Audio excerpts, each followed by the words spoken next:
Hello students, welcome to the session on RDBMS. In our today's session, we are going to discuss one more new model, that is entity relationship model. Entity relationship model. In our previous lecture, we have discussed about the relational model, where we used to store our database in the rows and column format, that is table format, I can say, that we have discussed in the earlier session. In our today's session, we are going to see about the entity relationship model. It is very important and widely used model, I can say. Why? Because it is very suitable those who don't know anything about the database management system, those who are not having any sufficient knowledge about the database management system. They can easily understand by using this ER model. As you know that a single picture is enough in order to convey the message rather than a number of pages that is consisting in a document. Okay, in the same way, this ER model is a pictorial representation of your data model, we can say. We will be using different kind of pictures. Or as the symbols, I can say, by using which we can represent our data. For example, in order to represent our data, we will be using terminologies like entity. What do you mean by entity? Entity is an real world object. Entity is an real world object which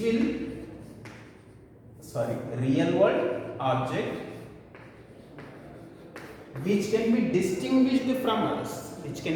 distinguished from others. Real world object which can be distinguished from others. For example, chalk.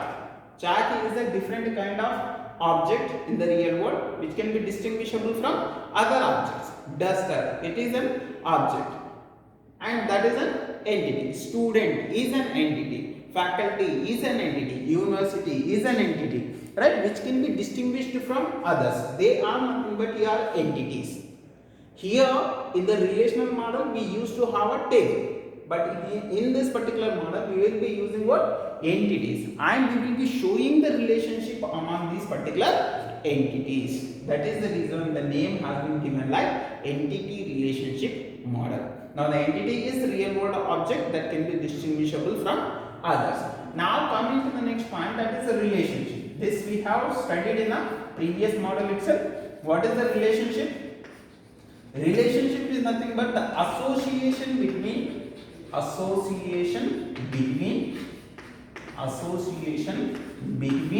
the entities. How two entities are related to each other? They are nothing but your relations. Okay, this relationship will be shown over. And this ER model has been introduced by Peter Chen in the year of 1976. Do remember, sometimes in our competitive examinations also they may ask you people who introduced us ER model in which year. Okay, I hope it is clear. Entity relationship model. Generally, when we are defining this entity relationship model, they will be telling you people that entity relationship model is a pictorial representation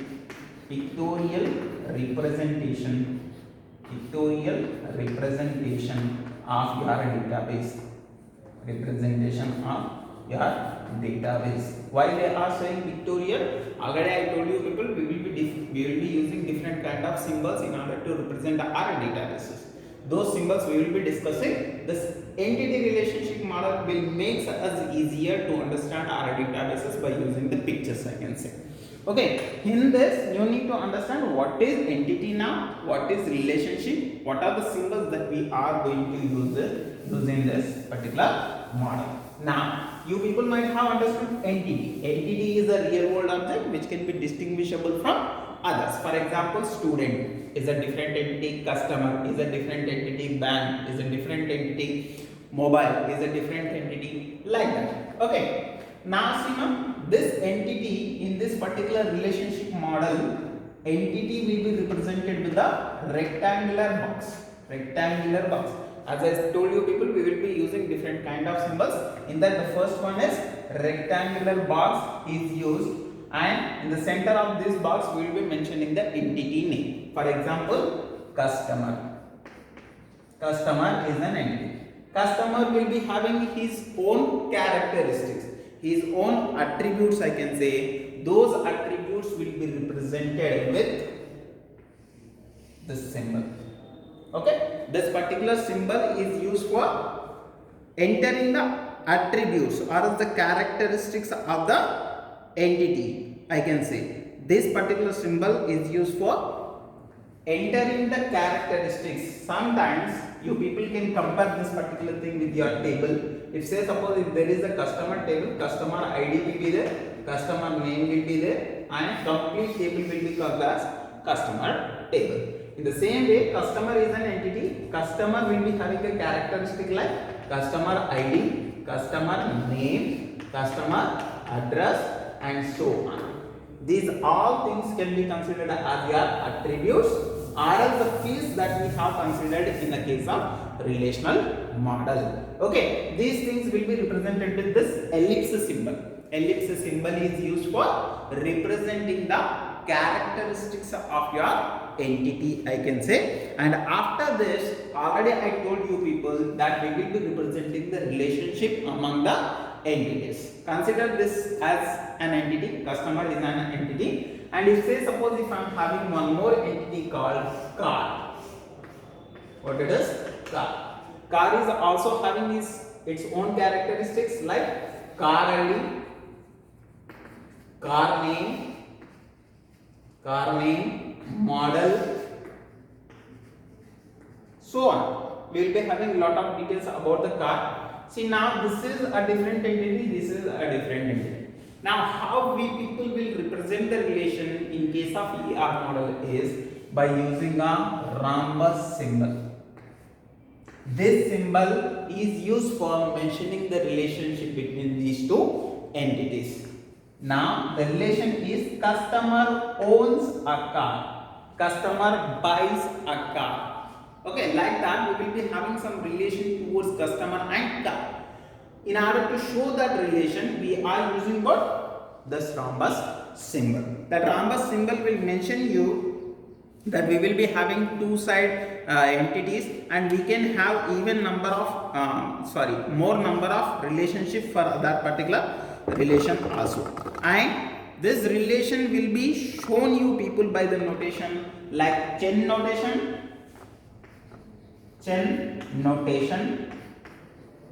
As we are seeing in the above example, this is the chain notation. Okay, customer is owning a car. Customer can buy one car, customer can buy multiple cars. He can have one to many relation. One customer can buy many cars.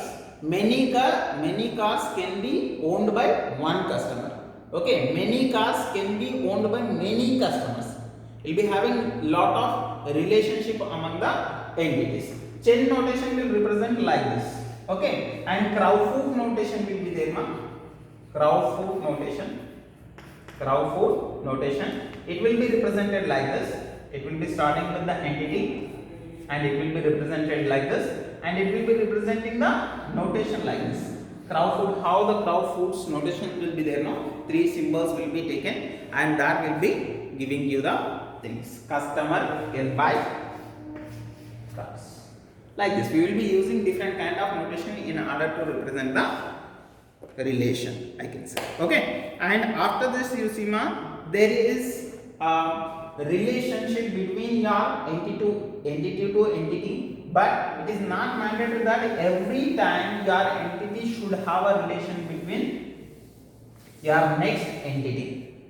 Customer list is that customer has booked the car, but every customer will not buy the car.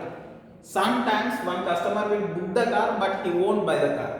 Okay, like that we will be having several kind of issues while we are developing the relation between the entity to entity. At that particular time, we will be having a relationship times, I can say. They are nothing but your optional relation,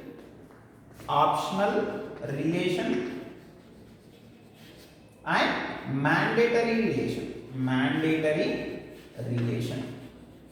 See, for example, if you are considering an issue which is at hospitality, so consider every doctor must treat a patient.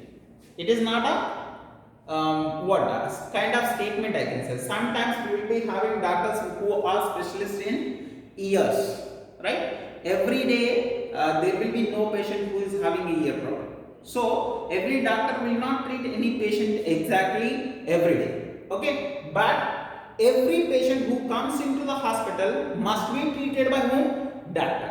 That is what the mandatory thing is, okay? So when I am having this doctor entity, doctor will be having his own ID, doctor will be having his own designation, and patient will be there. Patient is an entity, patient will be having his own details. So when they are having the relation, it is not mandatory that every doctor should treat a patient, but every patient must be treated by some doctor. This is the mandatory. When we are looking for the patient side, every patient must be treated by some doctor. But when I am looking at the doctor side, doctor may be specialist in some sector. So every day the patients will not come. Sometimes they may, sometimes they may not. Okay, so that is what the optional thing is. Sometimes when you are filling the forms in your online applications, while you are filling the applications in some website, you people will be finding fields like fields which are marked as an asterisk. They are nothing but mandatory. Okay, if they are not there, then it is an optional one. You can enter or you can avoid them. Like that, you will be having some relations which are mandatory, which are not mandatory, I can say. Okay, this is how your entity relationship model will be. Okay, and see now, after this, we can even go for the degrees of relationship. See here, this particular relationship is which is related to your customer and car.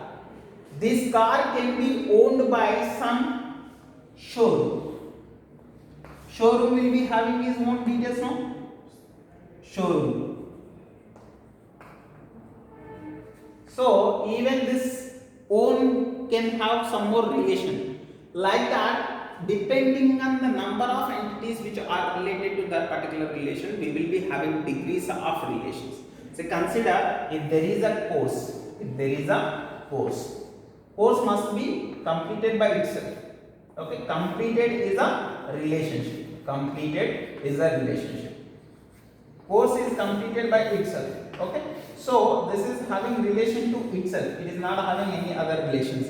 So it is a unary relation. When it is having two entities which are related to one another, it is a binary relation. When it is having three entities which are related to one another, that is a ternary relation, and which is having four entities which are related to this particular relationship, then it is nothing but a quadratary relationship. This is a degrees of relationship. It is a smallest topic. It is a very important topic for you people, which will come for your 4 marks question, I can say. Sometimes, not sometimes, so many times they have asked you people to give the example and write about the degrees of relationship.